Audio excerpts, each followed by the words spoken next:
we're starting part. We got a doubleheader this week. I made a mistake. We got a doubleheader this week. Next week, the week after, we have a break. It's Ohr is only one. Is one, and then so we have a 2-2-1 and a 2.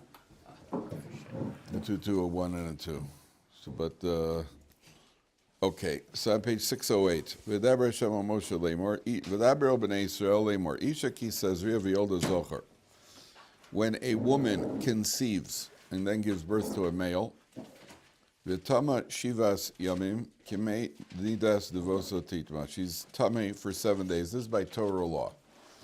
Rabbinic law instituted more safeguards, but by Torah law, she's tummy for 7 days.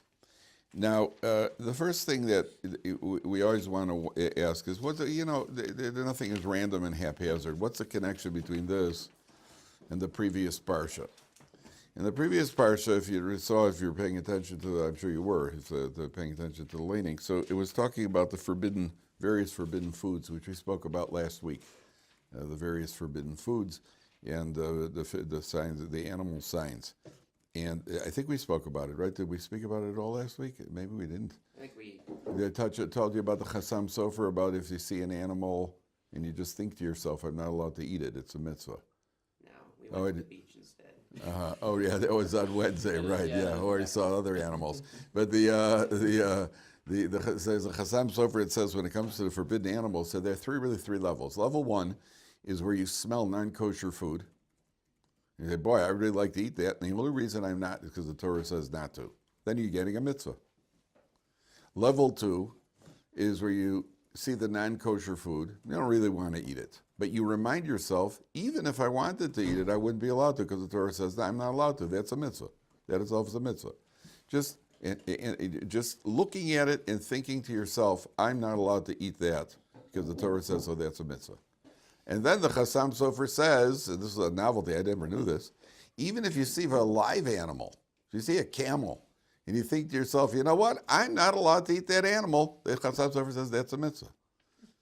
So my wife was recently talking about getting a pet rabbit because my grandchildren have a pet rabbit. So I told my wife this Chassam Sofer, I said, you get a pet rabbit, and then we can look at it and do mitzvahs all day, thinking about we can't eat the rabbit. So we're not getting a rabbit. I want no rabbits in the house. But I was thinking, if according to the Chassam Sofer, now he doesn't say this. This is only the way my strange mind works. But I guess if you look at a human being and think to yourself, well, I'm not allowed to eat him because the Torah says, so everybody you meet, Shalom Aleichem, you're my mitzvah. I am not allowed to consume you. So the Chassam Sofer doesn't say that, but that's where the Torah came off. The Torah goes through all the various forbidden animals that we're not allowed to eat, and various rodents and creepy crawly creatures, and all sorts of things like that. Then the Torah starts out over here, and the Mefarshim say that take a look at the first Rashi. Isha ki Tazria, Amar Rav Simloi, Kishem sheyitziraso shel adam achar kol behema. Just as man's creation was at the end of the creation of all animals, all creatures, man's created on the seventh day and the sixth day. So too, the rules of a human being are also now elaborated on after the animals. The same way creation. We spoke about the animals, now we're talking about the human being. But what's interesting is that when we spoke about the animals, so it talks about the kosher signs, that they have to have split hooves and chew their cuds. Animals have to have split hooves and chew their cuds to be kosher. That's as far as the livestock. Birds have a different sign, fish have a different sign.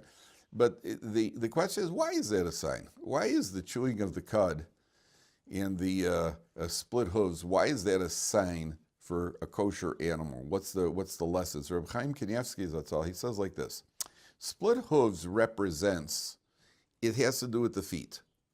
And so he carries over, he makes a connection that it's a reminder to us to use our feet with zrizus when we serve God.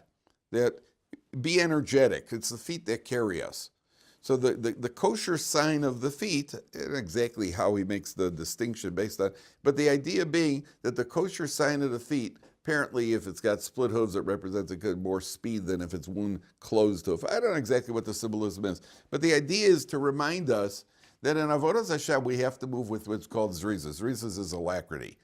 You have to get up with energy in the morning. You don't jump out of bed, by the way. You don't jump out of bed, but you energize yourself out of bed. I think I told you once, they found medically, it is a good idea after you wake up to lie in bed for 12 seconds before pulling your head off the pillow. Now, what's remarkable about that is, when we're lying on the pillow, what do?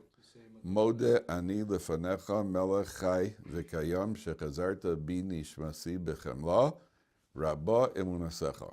12 words. What a coincidence. 12 words before and you're not supposed to just pop up and jump out of bed. But we should get up with energy. In the old days, they didn't have a snooze alarm. Snooze alarm causes a lot of snoozing. So, which is exactly why it's called a snooze alarm. So by the way, the one I was thinking of is the one with Cheech and Chong, when we speak of Cheech and Chong. What I was thinking of, it's not a song, it's that routine. It goes, class, class, class. You ever hear that one? The teacher, where they're all getting unrung, and she yells, shut up. She gives a yell, I shry. And that was, I think, their first routine on the radio. That was before the songs. So, okay, got that out of my system. So the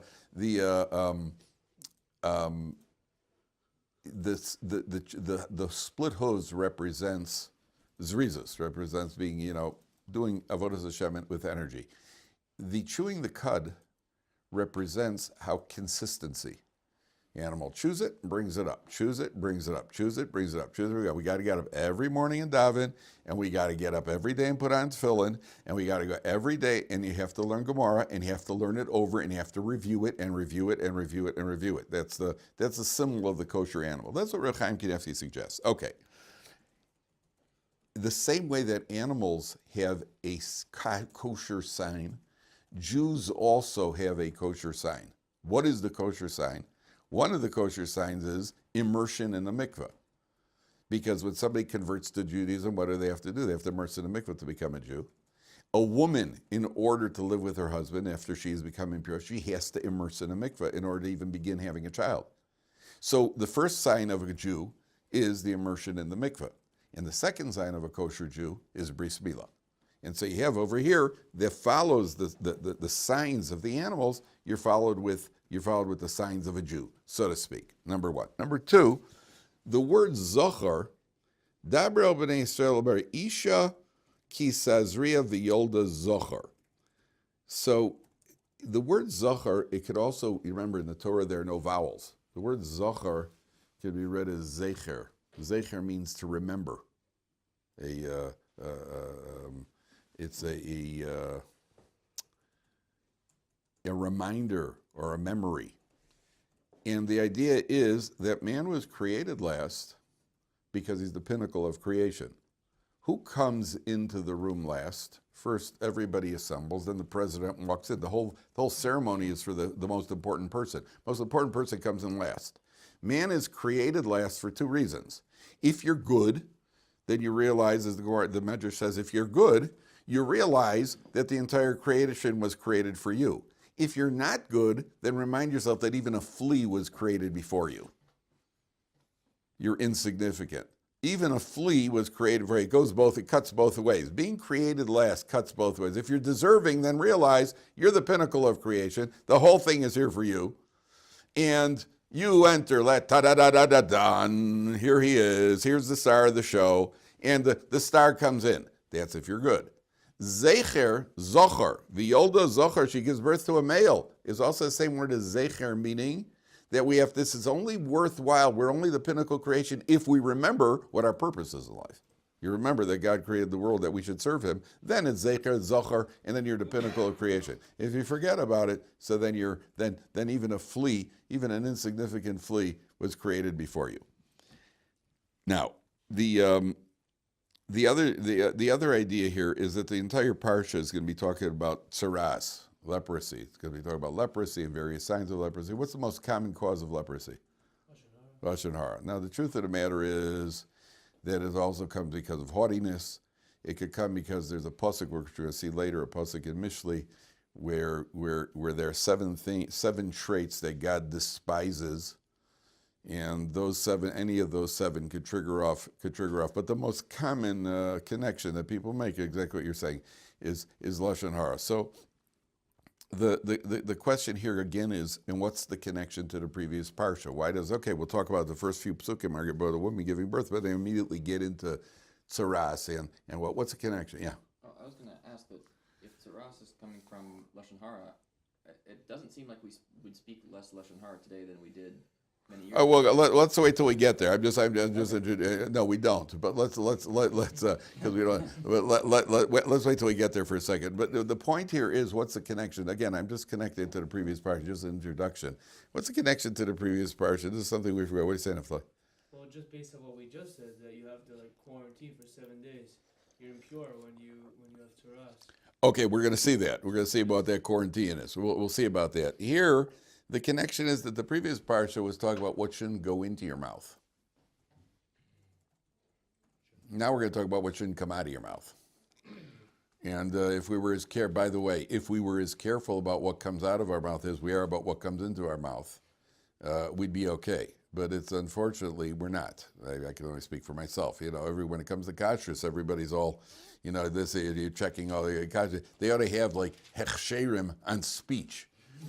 Right, you had a kashrus supervision on speech. Just kind of, put one in our forehead, badats, put some sort of sign to as a reminder to us of the kashrus of speech. Okay, now the other idea here is like this.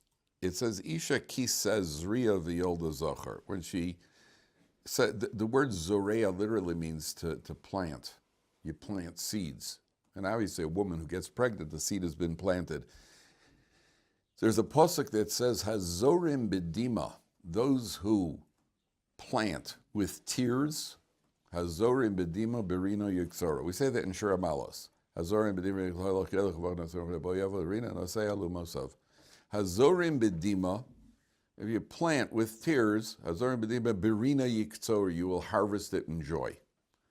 And that is a projection of many things in life. When you invest and you learn a piece of Gemara. There's a Bini, torturing the Rebbe over there. Good, that's what Rebbes are for. Don't let them off the hook. You chase them down to the ground. But it's hard. It's hard. You got to work and you got to think and you got to work through it, Tosos. But when you finally do and you invest, and it's tears, it's blood, sweat, and tears. And when you finally get it, then you harvest it with joy. And there's nothing in life that is going to get you anywhere. I mean, once in a while, if you have a rich uncle and he leaves you a pile, so that didn't take much. A story about this guy. This guy's really rich. So somebody says to him, "How did you make it? How did I make it? How did I make it? When I was 9 years old, I was running a paper route. When I was 14, I was mowing lawns. When I was 18, I was working in a McDonald's. And when I was 22, I had a rich uncle who kicked the bucket and left me a wad." That's how I made it. Okay, so once in a while that happens. You buy a lottery ticket and you win. Should happen to me soon. Amen.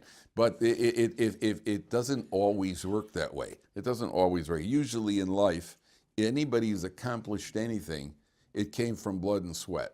That's where it came, and tears.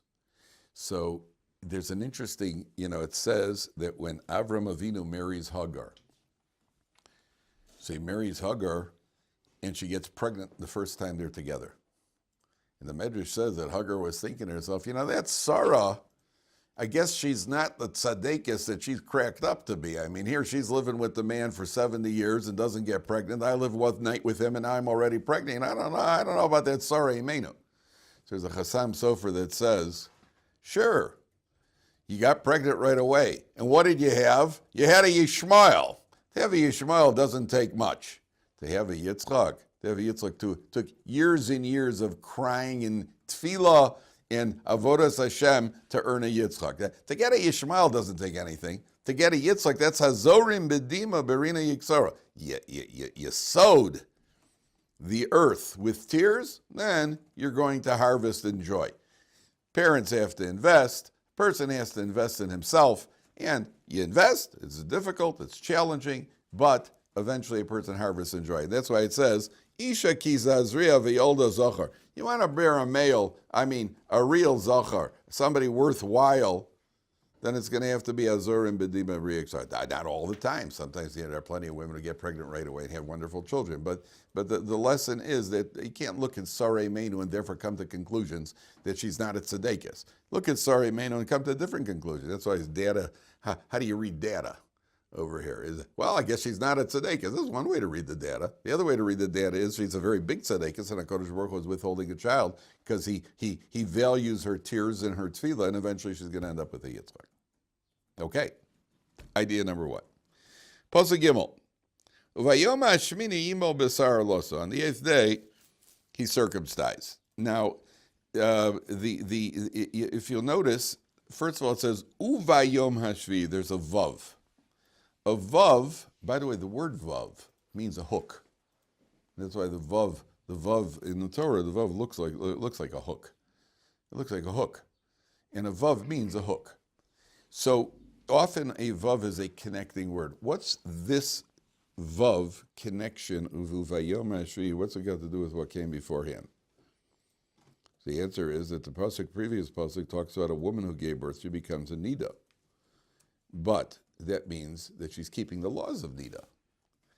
The keeping taharas hamishpacha, the laws of marital purity, is itself a merit that can help people to have a child, a boy. Not every couple that keeps Taharas HaMishpacha does, but in other words, the value of the mitzvah itself, this is a very important concept I want to tell you. You know, sometimes you see statements in the Gemara or in Chazal, the Gemara will make a statement, somebody who does this gets this. If you do give tzedakah, you'll get rich. If you learn Torah, the Mishnah period says people who learn Torah under extenuating circumstances, difficult circumstances, will eventually learn Torah with prosperity. But you don't always see it. You don't always see it. So the Mefarshim explain that when the Gemara makes a statement like that, that sounds like an absolute thank you. It sounds like an absolute statement. That's not what it's not. It means if all else was equal, that's the potential value of this mitzvah. The potential value of the mitzvah of learning Torah when you're poor, the potential value of that mitzvah is that you'll learn Torah with prosperity. Yeah, but there are other factors. What about the fact that maybe one day you missed putting on tefillin, or maybe one day you ate something not kosher, one day you didn't give enough tzedakah? There are other extenuating circumstances. It's only, you know what the classic example is? Classic example is the Gemara says, if you answer Amen Yehei Shmei Rabbah with all your strength, and Rashi says all your strength means all your kavanah. Sometimes you get in the shul, and guys yell, Amen Yehei Shmei Rabbah. I don't know if you've been there. You probably have. You know, Amen Yehei Shmei Rabbah sounds like you got to make a bracha on thunder, the way these guys are. And you hear, Amen Yehei Shmei. Why? Because they learned the Gemara. The Gemara says if you answer, the Gemara uses the expression, B'chol kocho, with all your might. But Rashi says all your might means with all your kavanah. Kavanah can be very quiet also. So, if you answer a Amen Yehei Shmei Rabbah, it says you merit 70 good years. How do you like that? Now, there's a problem, because the Gemara also says, if somebody soils his mouth, if somebody goes to a wedding, the Gemara says everybody knows why a bride is getting married. And if somebody soils his mouth and makes dirty jokes, 70 good years could be turned into 70 bad years. So which one is it? So a guy goes to the wedding, and they have a minyan for Mariv, and at Mariv he answers, Amen Yehei Shmei Rabbah. Now he's got 70 good years coming. And then at the chuppah he starts making dirty jokes. Now they got 70 bad years, so which one is it? You understand? There's only HaKadosh Baruch Hu with a super computer can weigh up. Here, the Vav is telling you the merit of the mitzvah of keeping family purity, of Isha Kimei Nidas Devosa Titma, and then she purifies herself. The merit of keeping that mitzvah can bring a couple a child. Number one. Number two, let me ask you a question. And this is very, very, very important for us to understand this. There was a Rav in a community, I think he was in South America. He was the Rav of a community, and the community wasn't really Torah observant. And he was a Rav. A couple had a baby. Now, we learn from the Torah on the 8th day, bris milah is done, even if it comes out on Shabbos, and even if it comes out on Rosh Hashanah, and even if it comes out on Yom Kippur. I have a grandson who had a Rosh Hashanah bris, and I've been at a Yom Kippur bris. And we learned from the Torah. Now here you're doing something which is what we would call an elective surgery. It's not a life-threatening surgery. Life-threatening surgery, you do it's pikuach nefesh. You do it on Shabbos, you do it on Yom Kippur if it's life-threatening. An elective surgery you never do on Shabbos. Not only that, if the baby, for whatever reason, can't have the bris on the 8th day, let's say the baby is jaundiced a little bit. That's not uncommon. The babies are what they call yellow. They're born with a high bilirubin count. So what they do is they put them under the lights for a couple of days.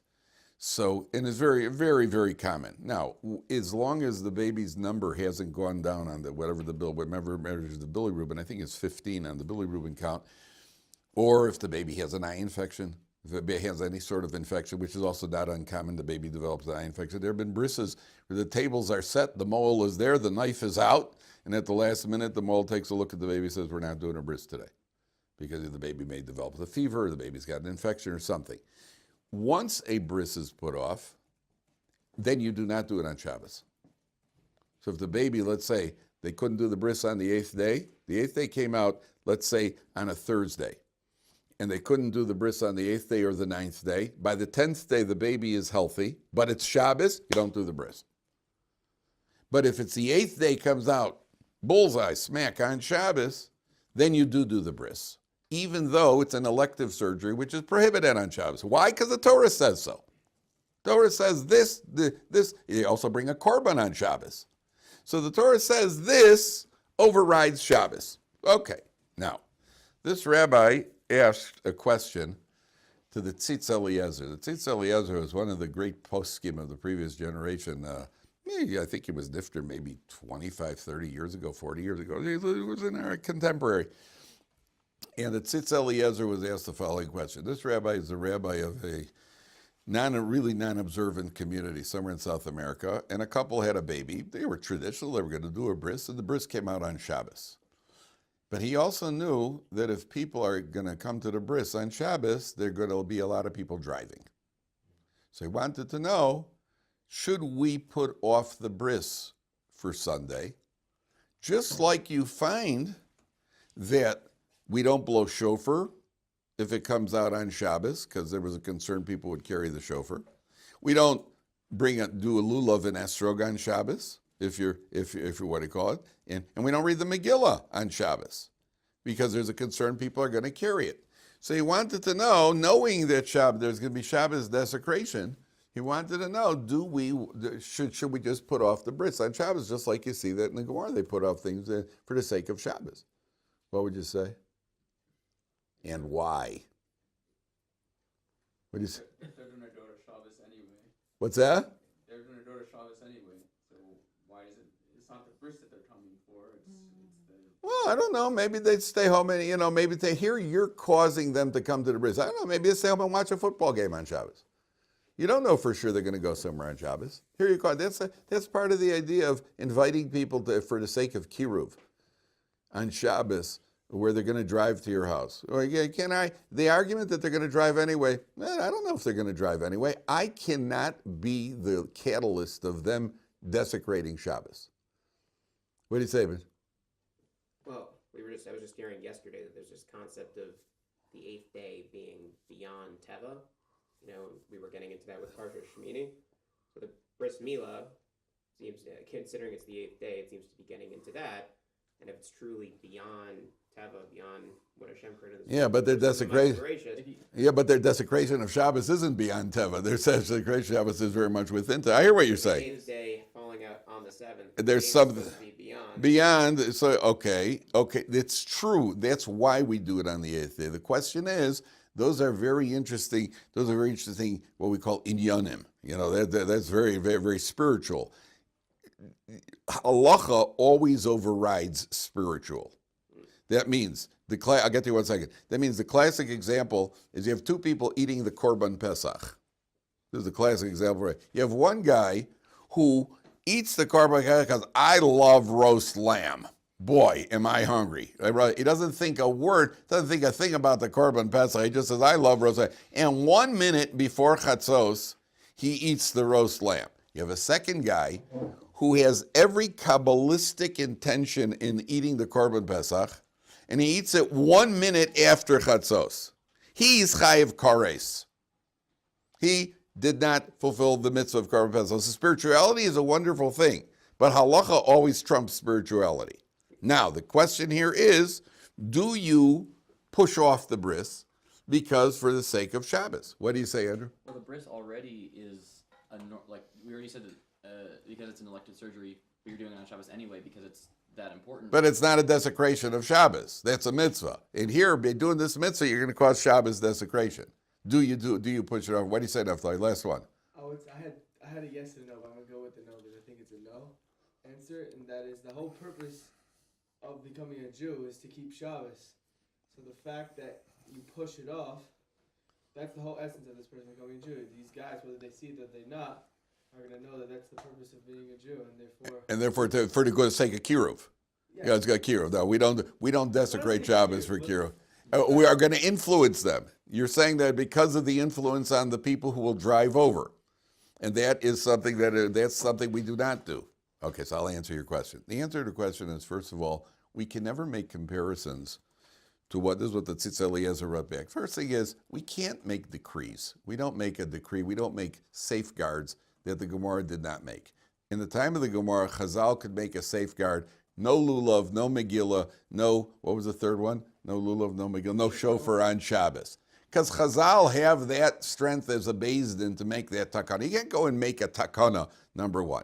Number two, so therefore you do not have that authority. With all your good intentions, you don't have that authority. That's first of all. Number two, there's another major difference. In the time of the Gemara, when they did make those safeguards, that was for people who wanted to keep Shabbos, but just in case they'll mess up unintentionally, so a safeguard was put in. Here you talk about people who aren't interested in keeping Shabbos at all. You can make safeguards for them. The safeguard is for Jews who are conscientious and are making every effort to keep Shabbos. Here, there's no conscientious effort. To the contrary, they're willing to desecrate Shabbos. There's no safeguard there. But that's not the main reason. The main reason is we don't have the authority to tamper. That's the main reason. They'll drive, they won't drive. That's not up to us when we have to do the mitzvah. You don't have to invite somebody to your house on Shabbos if he's for the sake of kiruv, if they're going to drive on Shabbos. That's not your obligation. It's not here you have a son. The son has to be sacrificed. I was going to say sacrifice. It is, by the way. It's called a form of it's called a korban of sorts. The moel refers to the lap of the sandak is a mizbeach. When he hands the baby to the father and tells the baby, okay, put the baby on the lap is a mizbeach and the baby is the korban. That's why it's such a, but he's right. The bris milah is beyond, it transcends nature, and it's the eighth day and everything about it. But at the end of the day, we don't have the authority to go and make up rules and make takanas exist. The only time there's authority nowadays, a rav of a community could make rules for his community, but he can't go and make a general takana for the Jewish people. You know, don't base that we don't have that authority nowadays to make decrees for the Jewish people. Somebody once suggested to the big rabbi, they should make a decree that nobody should live on a high floor where you need to rely on elevators on Shabbos. Besides the silliness of the idea, Rabbanan, there's no Beis Din today that can make a decree. Nobody live beyond the sixth floor of an apartment. Nobody can make it. The idea is not a silly idea. But nobody can make a decree. There's no rabbinic court. A rav of a community can make a certain rule in the community, like you have by the Hasidim. And this, by the way, is one of the reasons I envy the Hasidim. For example, by the Ger Hasidim, they have a rule that when you make a wedding, you can't have more than, I think, 200 guests. Because that way it alleviates pressure from those who can't afford a bigger wedding. One guy actually went to the Ger Rebbe, I think it was the Beis Yisrael. He went to the Beis Yisrael, and he said to him, Rebbe, I know that we're limited to 200, but I'm a man of means. maybe I could, I could make a bigger wedding. So the Rebbe said to him, well, maybe you should get yourself a different Rebbe.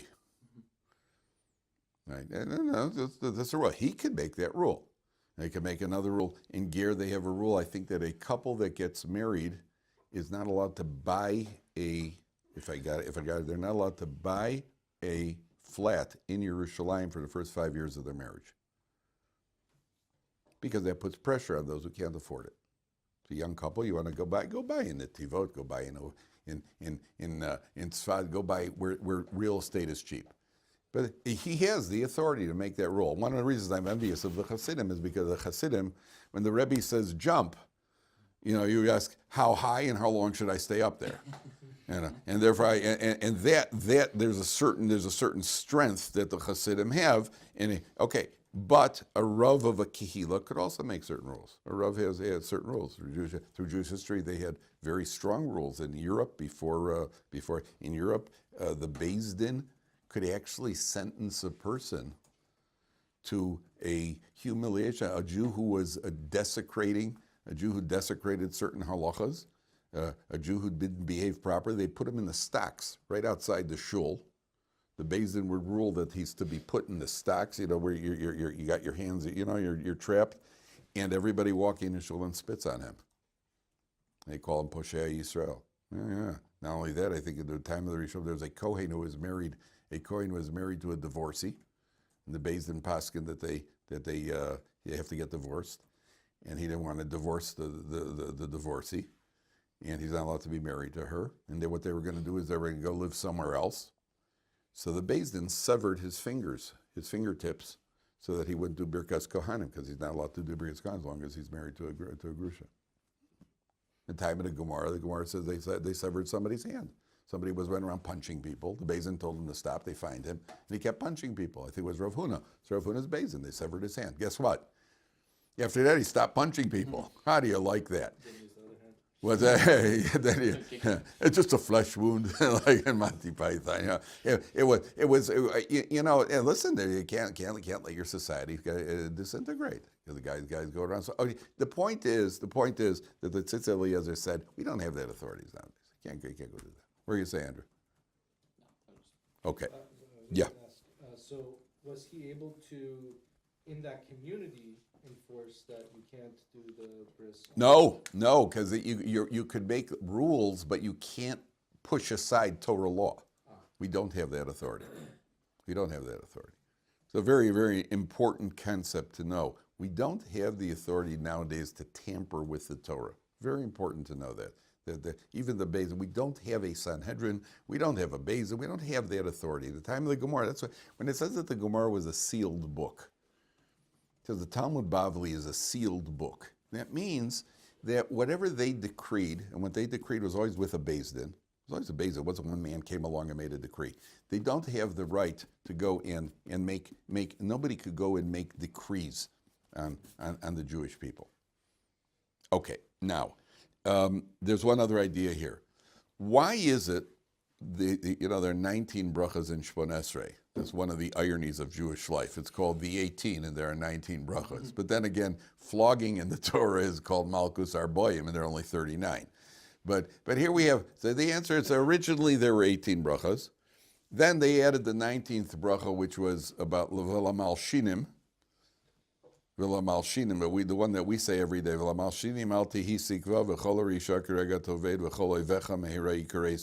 of Malshinim was the 19th one, and according to some of the nusuchs, it was actually Minim, and the Minim were the early Christians. They added a bracha to the men of the Great Assembly who formulated the 18 brachas. A 19th bracha was added about the downfall. There should be the downfall of the Christians, the early Christians, the Minim. And we call it nowadays La Malshinim, informers and all the no-goodniks. Now, the 8th bracha, the Gemara in Megillah says, what's the 8th bracha in Shemon Esrei? Rifa'inu Hashem v'nei Rafeh. Cure us, Hashem, heal us. And the Gemara says, why is the 8th bracha Rifa'inu?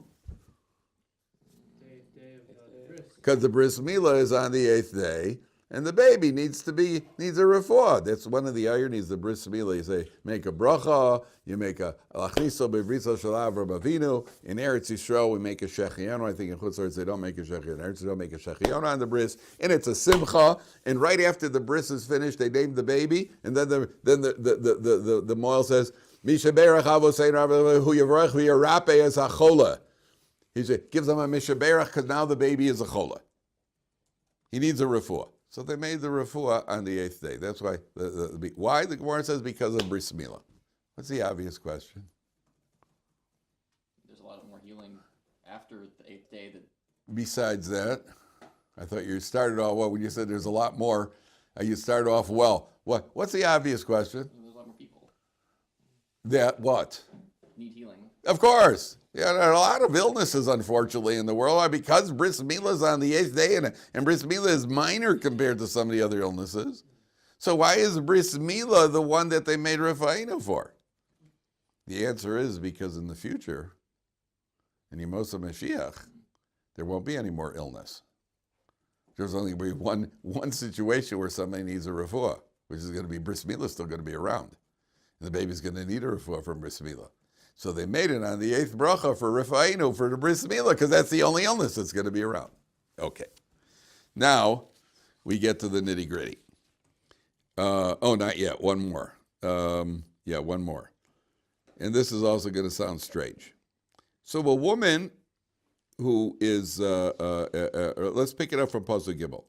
Vayom hashmini imo b'sar alaso, ushloshim yom ushloshes yomim teshev b'dmei tahara.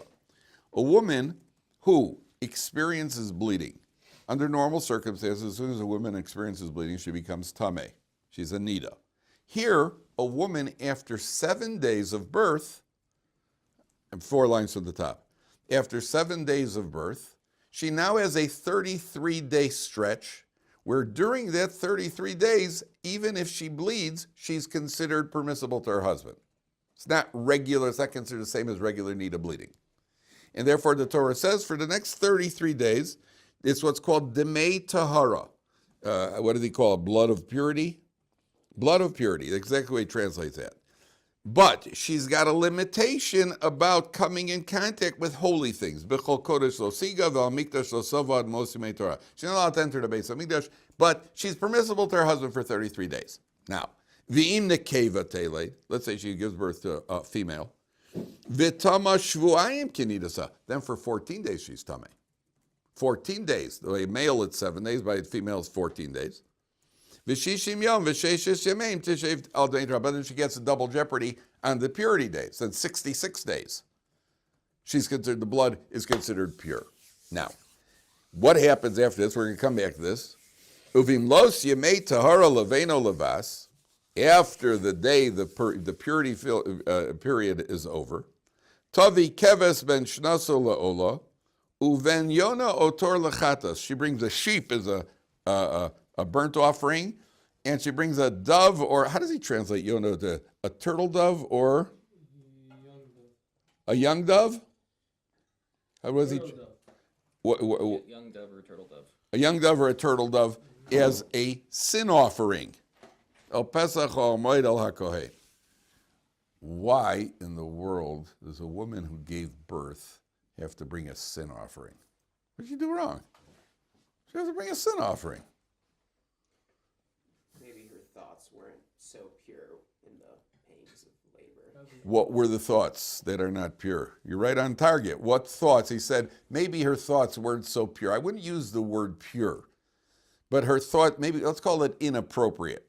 Maybe her thoughts were inappropriate. What was the inappropriate thought?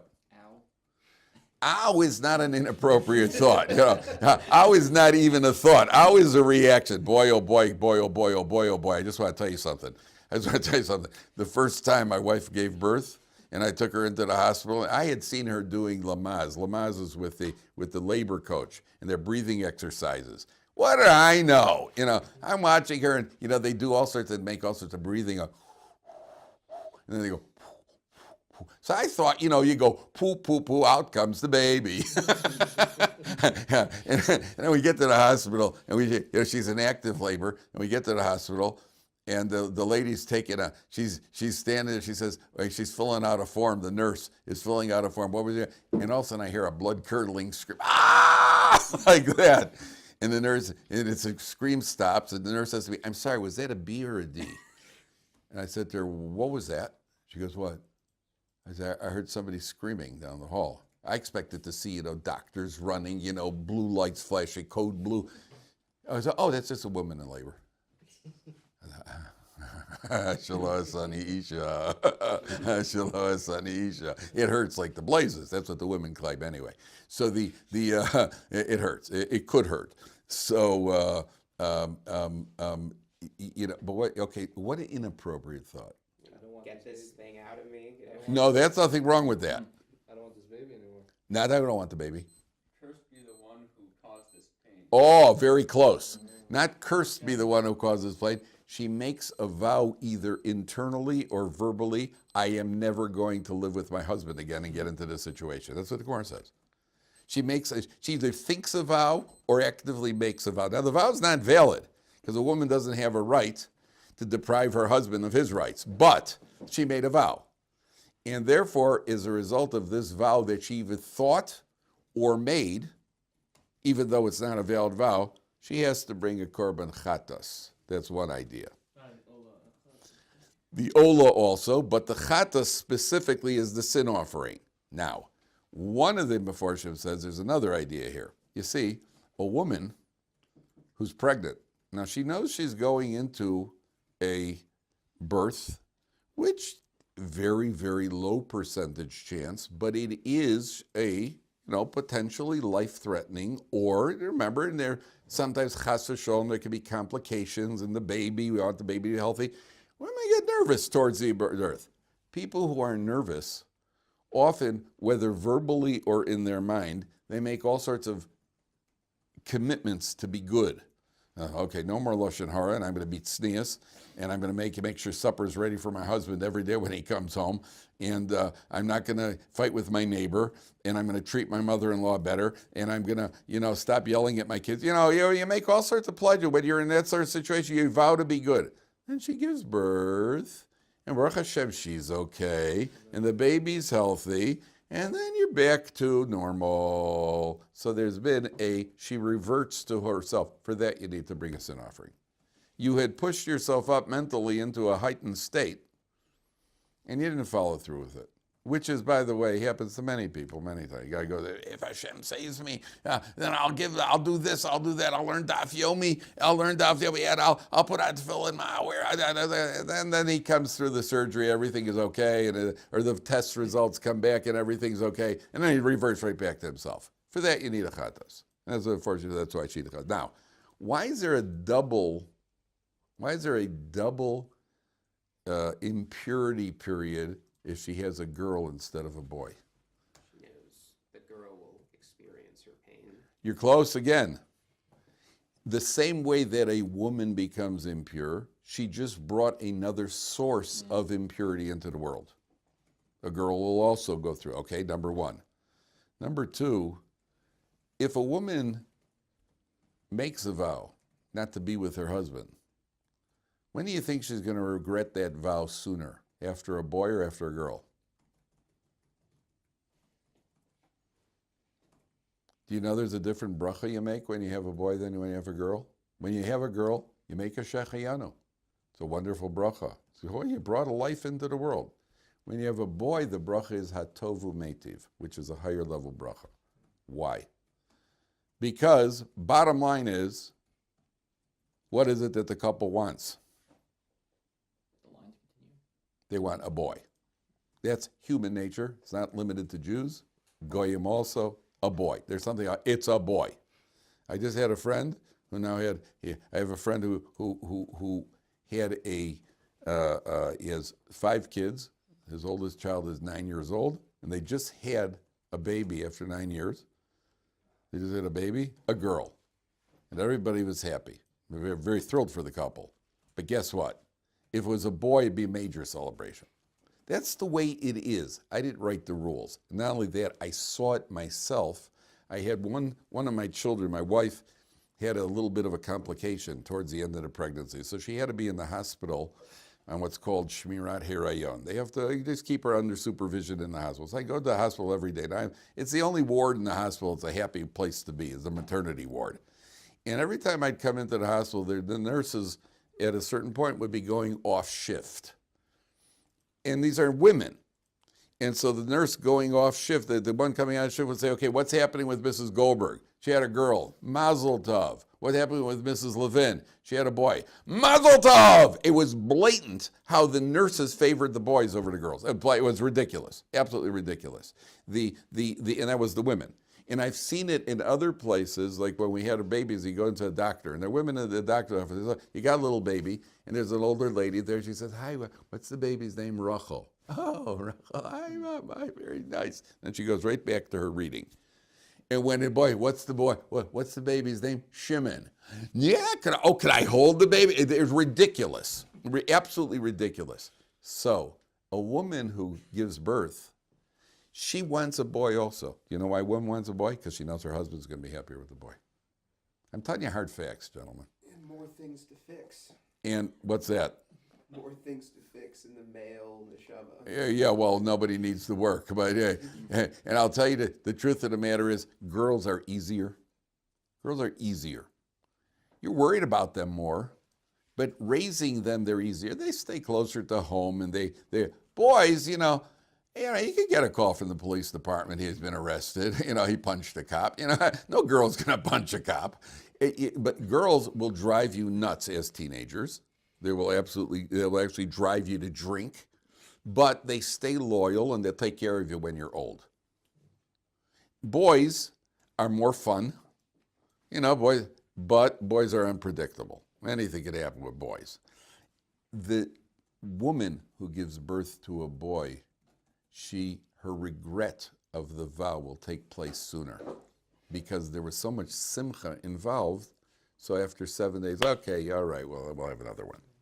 Whereas with a girl, it takes 14 days. That's what and none of this is coming from me, by the way. None of this is coming from me. With a girl, it's 14 days. That's what the first. Okay, tomorrow we'll start with Saras.